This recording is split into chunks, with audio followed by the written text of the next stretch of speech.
Good morning friends. आजकल हम लोग पढ़ रहे हैं घातांक और कर्निंग के बारे में पढ़ रहे हैं और वैसे सेलेक्टिव क्वेश्चन जो एग्जाम में हूबहू आए हैं और इसी पैटर्न पे क्वेश्चन पूछ रहा है उसी पे हम बात करेंगे। देखिए यहाँ पे एक क्वेश्चन लिखा है कि 6 टू द पावर x बराबर 7 टू द पावर y बराबर 42 टू द पावर कितना z, तो x का मान क्या होगा। हम पहले भी इस टाइप का क्वेश्चन बता चुके हैं, जैसे हम बताए थे, है ना, 3 टू द पावर x बराबर 4 टू द पावर y बराबर कितना 12 टू द पावर z। इस तरीके का क्वेश्चन बताए थे और 1/x प्लस 1/y बराबर 1/z आ रहा था, यानी कि प्लस 1/z इसका वैल्यू 0, इस तरीके से आ रहा था क्वेश्चन। हमें क्या करना है, इससे मतलब थोड़ा सा यहाँ पे नहीं रखना है। क्यों नहीं रखना है, आप इसका x का वैल्यू पूछा है, आप ऐसा करो, यहाँ पे ये मत सोचना कि जो है डायरेक्टली वे में बन जाएगी, ये नहीं बनेगा। आप पहले एक बार बना लो, उसके बाद समझ में आएगा कि क्या हमको करना है। यहां देखिए 6 टू द पावर x का मतलब क्या है, यहां पे 6 टू द पावर x का मतलब है ना, अगर जो इसका मतलब 6 to the power x to बराबर 7 टू द पावर y बराबर 42 टू द पावर z बराबर यदि k मान लेते हैं तो 6 बराबर क्या हो जाएगा, है ना। यदि हम मान के चलते हैं if 6 to the power x बराबर k, तो 6 बराबर k to the power 1/x। यदि 7 टू द पावर y बराबर k मानते हैं, चूंकि इसके बराबर भी k, इसके बराबर भी k, इसके बराबर भी k, तो 6 टू द पावर x का बराबर k, यानी कि 6 का बराबर k to the power 1/x। 7 to the power y का वैल्यू भी k के बराबर यदि होगा तो 7 बराबर k to the power 1/y। और यदि 42 टू द पावर z का वैल्यू भी k मानेंगे तो 42 बराबर k to the power 1/z हो जाएगा। अब आपको क्या करना है, ये तो आपका मूल है ना। अब दिमाग में क्वेश्चन को कैसे कैलकुलेट करना है, तो कोशिश कीजिएगा कि जो बड़ा वाला वैल्यू है उसको दो इसी के फॉर्मेट में तोड़ दीजिए। इसी के फॉर्मेट में तोड़ने का मतलब क्या है कि आप अगर जो 42 को लिखेंगे तो क्या लिख सकते हो, 7 गुना 6 लिख सकते हो, है ना। 42 को क्या लिख सकते हो, 7 गुना 6। अब 42 को आप क्या लिख सकते हो, k to the power 1/z लिख सकते हो।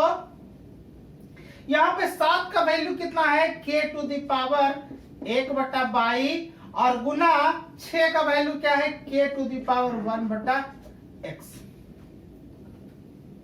अब यहां पे क्या करोगे कि k to the power 1/z बराबर, यहां पे देखिए k टू द पावर, ये दोनों बेस समान है, यानी कि पावर आपस में क्या हो जाएगा, जुट जाएगा, यानी कि k to the power 1/y plus 1/x लिख सकते हैं। अब अगर जो दोनों तरफ तुलना करो तो k से k कैंसिल हो जाएगा और पावर आपस में क्या हो जाएगा, बराबर हो जाएगा, यानी कि 1/z बराबर 1/y प्लस 1/x। हमको निकालना क्या है, हमको निकालना है x का वैल्यू ना, तो x का वैल्यू निकालने के लिए इसको इधर कर देंगे, यानी कि 1/x का मान कितना हो जाएगा, 1/z और माइनस 1/y, है ना। या इसको कर देंगे 1/x का वैल्यू कितना हो जाएगा, zy और बटा y और माइनस कितना z, है ना। हमको सिर्फ x का वैल्यू यानी कि पलट देना है, x का वैल्यू कितना हो जाएगा, x का वैल्यू हो जाएगा zy और बटा y माइनस z, यही हमारा क्या हो जाएगा, x का वैल्यू हो जाएगा। तो ये क्वेश्चन जो है एग्जाम में पूछा है हूबहू, है ना।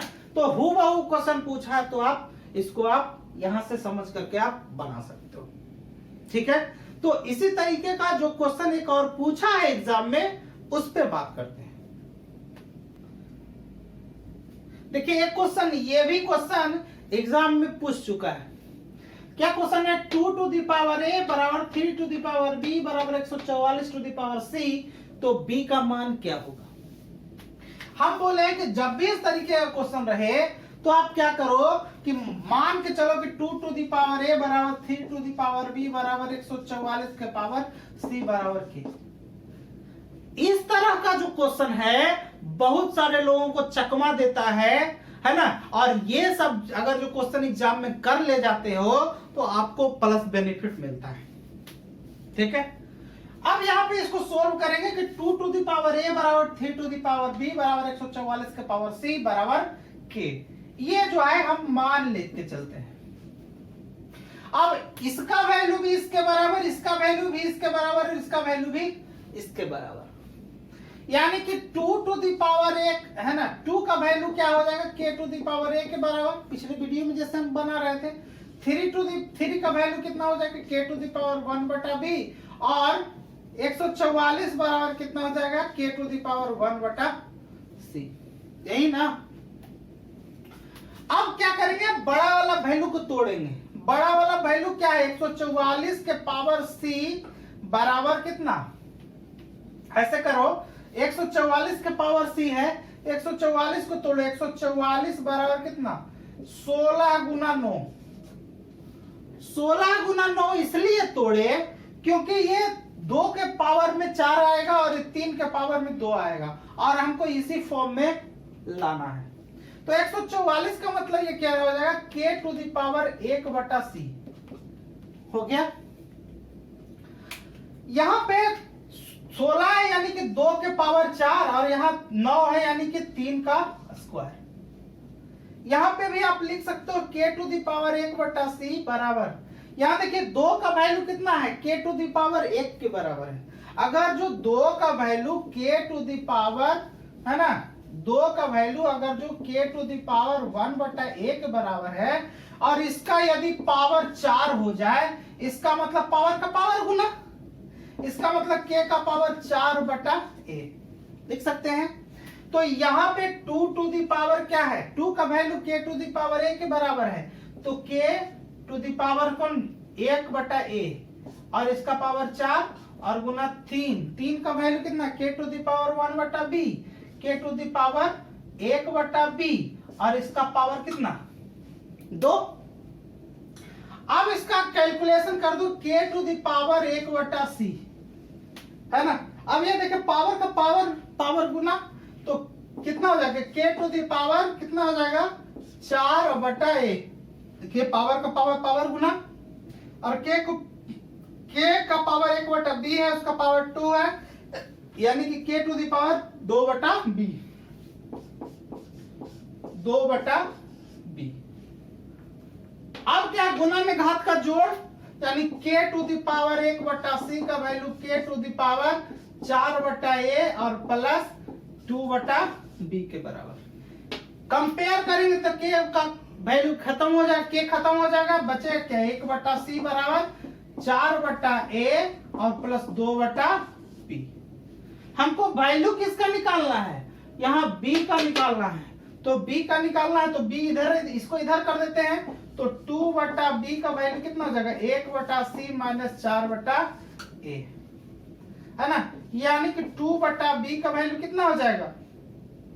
यह हो जाएगा ca हो जाएगा, a माइनस 4c हो जाएगा। तिरछा गुना है ना, तो ये तिरछा गुना हो जाएगा। 1 बटा b का वैल्यू कितना हो जाएगा? a माइनस 4c या बटा ca, और b का वैल्यू निकालना है तो पलट देंगे, यानी कि b का मान कितना हो जाएगा? ca कितना?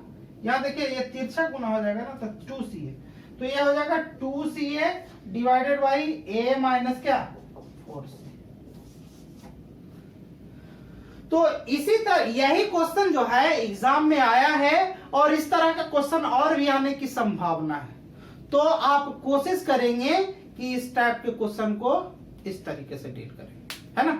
हमारे साथ और भी अच्छे वीडियो के लिए बने रहिए, है ना। मिलते हैं अगले दिन, अपने समय पर। तब तक के लिए धन्यवाद।